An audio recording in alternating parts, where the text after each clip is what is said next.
Welcome back, everybody. Our first music guest this morning is breathing new life into the revolutionary genre that is Kwaito. He has coined the phrase Future Kwaito due to his use of unconventional melodies and cadences. His name is Stephen of Kent, and he has just released his new EP from Stephen of Kent, Future Kwaito Volume 3. The South African multidisciplinary singer-songwriter joins us now to tell us more about his musical journey. Stivovo, very good morning. Thank you so much for joining us. Welcome. Thank you so much for having me, man. Good, man. How's it been? It's been very busy, but in a positive and productive way. I don't think it's been busy in a way that's particularly concerning, but I've been having a good time, trying to piece together this kind of collection of music and trying to get it out to people. Right. Let's talk about your music. Those who may not have heard Stephen of Kent. So what kind of music do you produce? Like, how do you classify your genre? So I always think of things in terms of projects and eras. Yeah. And for this particular project and era, the sound is Future Kwaito, because I have backgrounds as a hip-hop producer, so I produce for like... Okay, wait. What's Future Kwaito? So it's like pretty much taking everything that's like, as South Africans, we like about Kwaito, the bounces, the low end, the down tempo, and then just modernizing a bit of the sonic elements, like the production and the using the synths and the live elements of it as well. It's just building on, the foundation, the already great foundation that Kwaito music has, and just finding a new way to interpret it. So it's basically a cocktail of different melodies and different genres, and you've grouped it all together to come up with one exclusive sound, eh? So think about it like this, right? Like, let's say like the Kwaito is a pizza, for example. Yes. And then the soul and the pop and the rap and stuff are the toppings on the pizza, but the base is like, Kwaito. Yeah, that's exactly it. Talk to me where it all started for you. What is happening at the time? With this project in particular? Well, let's start with your musical journey, and then we'll get to this project. Oh, okay. So I've always kind of had an affinity towards music and creating sounds, just from like being at church a lot and playing with the musicians there, and then playing around in school. We had a little like rap group when we were younger, and a lot of my cousins rapped. So I used to steal a lot of my cousins' raps, going out and go rap them at school. And then people were like, oh no, this kid is really good. And then through that process, I kind of taught myself how to write music, just because I was learning from better writers. And I've just developed the talent since then, and released like a few small projects, produced for people, just got my feet wet. And I think, now we're ready to kind of, have something substantial to say. So that's how we got to the place we're at today. Good stuff. Good stuff. Let's talk about, your projects that you're working on. First of all, Future Kwaito Freestyle. What's the inspiration behind that?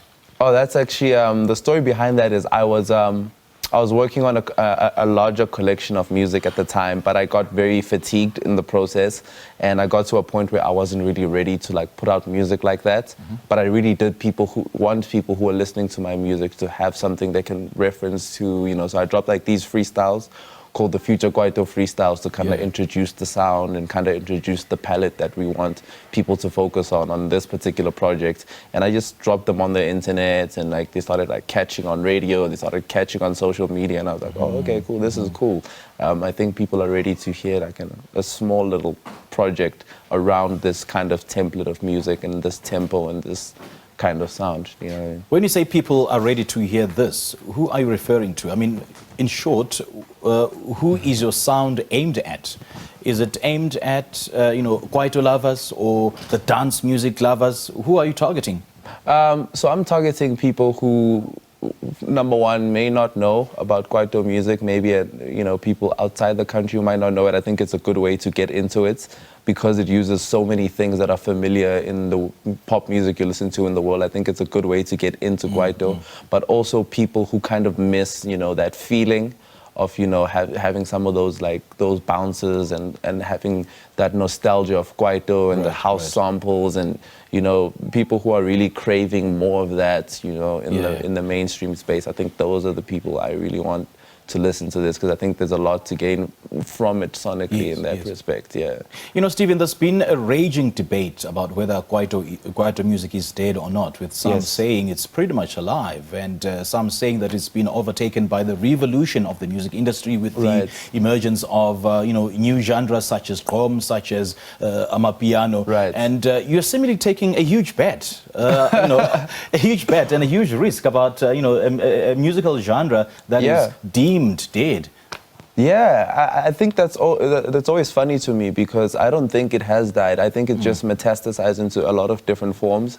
So if you listen to a lot of, amapiano and you're listening to a lot of gqom, all those lyrical sensibilities, like they all come from Kwaito music. Kwaito, the way some of right. the songs are written, the way the bass line sits are similar. So in that respect, I don't think it's too much of a risk because it's, I mean, as South Africans, we love house, we love, we love all that stuff. So, doing anything in that regard is just something that comes natural to us and it kind of fits our palette. So in that respect, I don't think it's too much of a risk, but I also understand what you're saying, that it's a genre that, you wouldn't, especially if you're a new artist, you wouldn't typically be like, okay, let's do a take on Kwaito music. I don't think that's a conventional thing to do, but hey, I mean, we're here. Right. Yeah.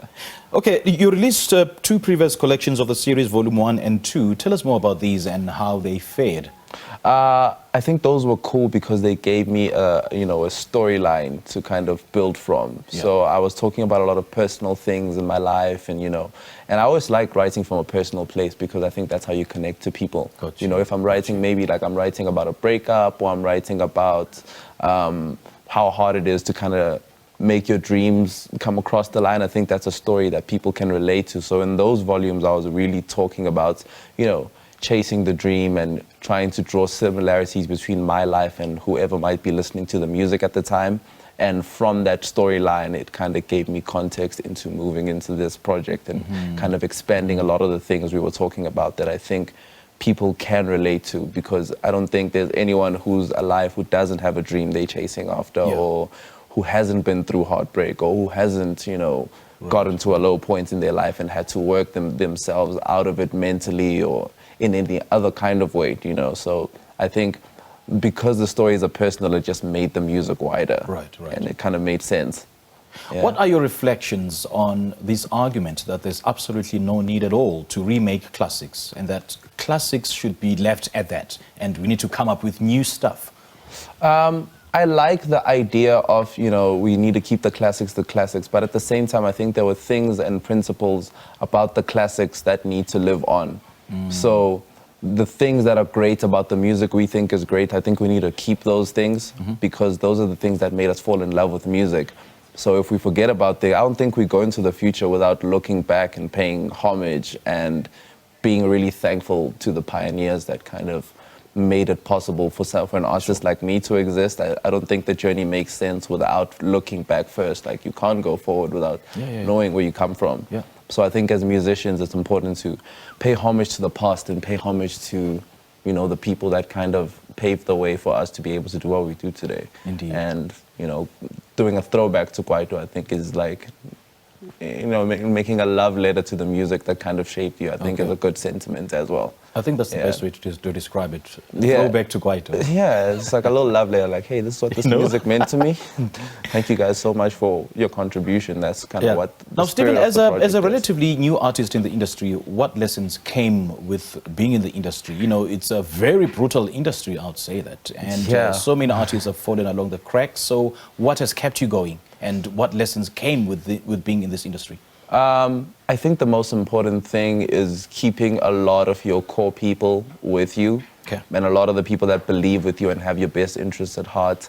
But more than anything, I think what I've realized is that building the business around the music is probably sometimes more important or just as important as making the music, because I mean, if you don't build the business around the music, the artists can't survive and can't make the best possible music they can make. So for us, it hasn't been a journey of, okay, we made one hit and then we blew up and then everything was fine. It was like, let's build a model around what our music means to us and find people that can work with that vision and support that vision. And was the real lesson, is building a business around your art, and making that structure make sense first. I think that's an underrated, experience that a lot of artists, I don't think, really hone in on in a way that they should in order to make a meaningful impact in the way that they should. Sure.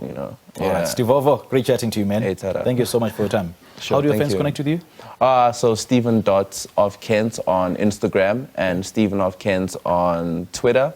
And on everything else, Steve Kent Music on Facebook as well. So yeah, we can connect on there. And I'm on YouTube and on all the digital streaming platforms. Okay. Yeah. Good stuff and all the best. No, thank you so much, sir. Thank you. Well, that was South African multidisciplinary singer-songwriter Stephen of Kent speaking to us about his new EP, Future Kwaito Volume 3. Stay tuned to Morning Live for more music from this talented artist.